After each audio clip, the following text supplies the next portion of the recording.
خدمت تمام اصحاب رسانه.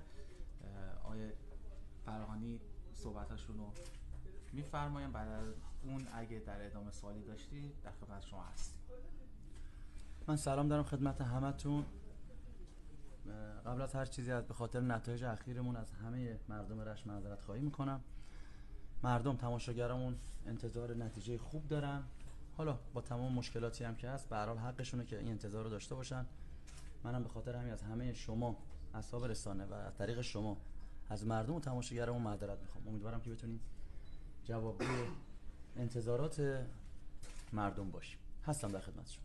آقای فلانی خسته نباشید. ما صدا بازی کردیم، یک امتیاز داریم. حالا بازی تازه شروع شده. داماش امروز ما فوروارد اصلا من فکر میکنم اصلا نداریم. اصلا شما نگاه کنید هدف ما اینه که ما 15 20 کورنر زدیم، هیچ هدفی نداشتیم. یعنی این داماش تماشاچی خیلی داره، خیلی هم داره، مردم ازش انتظار دارن.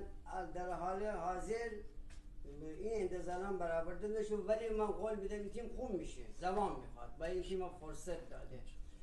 شما یارای جدید میگیرین یا با همین فوروارد با همین بازی ها که ما 3 بازی یک امتیاز گرفتیم میتونیم این سال تیم ما انتظار حداقل لیگ برتر نه مثلا یه خورده پایینتر رو داشته باشه یا نه. در مورد یارای جدید خب ما 2-3 نفر دیگر هم گرفتیم. منتهای مراتب شاید بگم تو 4-5-6 روز اخیر گرفتیم تا بیان و تا بخوام تمرین کنم، چون بازیکنی هم که این موقع اضافه میشه اصولا خب تمرین نداره، نهایتا تمرین انفرادی داشته باشه. ما حتی علی مصطفی، مهدی رستمی خب مجبور شدیم 10 دقیقه یه رو بذاریمشون. اما در نهایت ما یه دونه جا خالی بیشتر نداریم. شما درست میفرمایید. من اولش هم قبل از اینکه صحبت سوالاش بشه گفتم که ما باید توقعات تماشاگرامون رو برآورده کنیم. مردم انتظار دارن تماشاگر پرطرف تیم پرطرفداریه. خود منم به هر حال سال‌ها تو این تیم بودم، میدونم چه توقعی ازش میره.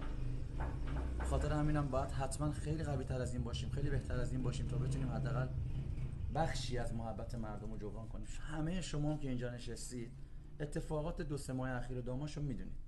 من اگر صحبتی نمی‌کنم، حرفی نمیزنم، به خاطر اینکه اصلا عادت ندارم یه چیزی رو به قول معروف تکرار رو خوشم نمیاد. ما ما قوی ترین یارمون رو از دست دادیم. ما قوی ترین یارمون زمان بود.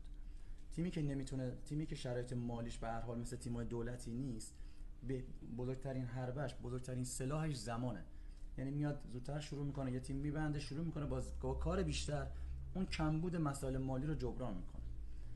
اما ما متاسفانه زمان زیادی رو از دست دادیم. من مطمئن باشید تیم خیلی بهتر از این میشه، خیلی خیلی بهتر از این میشه.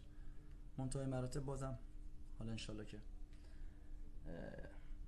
نمیدونم جمله‌مو چجوری بگم، دارم تو سرم بالا پایینش میکنم. امیدوارم انشالله که بتونیم به امید خدا زودتر به امتیازات برسیم تا مردم خوشحال شن. اینجوری بگم بهتر. جناب فرهانی، این مسئولیت هایی که داریم و برامون رخ داده فکر میکنید که صرفا اتفاق بودن یا مشکلاتی بوده که توی آماده سازی تیم رخ داده؟ دقیقاً به خاطر آماده سازیه. وقتی بعد 15-20 روز وارد مسابقات به این سنگینی میشی یه چیز طبیعیه. البته مسئولیت امروز در حقیقت میشه گفت شنیدم شکستگی، یعنی اصلا حالا بحث کشیدگی نیست، اما فشاری که الان به بازیکن داره میاد فشار زیادیه و متاسفانه چون ما تیممون با 14 یعنی میشه گفت ما با 16-17 نفر قراردادی و 14 تا قراردادی بزرگسال و بقیه بچهای زیر سهمیه شروع مسابقات شدیم، یه مقداری فشار میشه گفت به یه مجموعه 12-13 نفره اومده. این باعث مصدومیت هم میشه.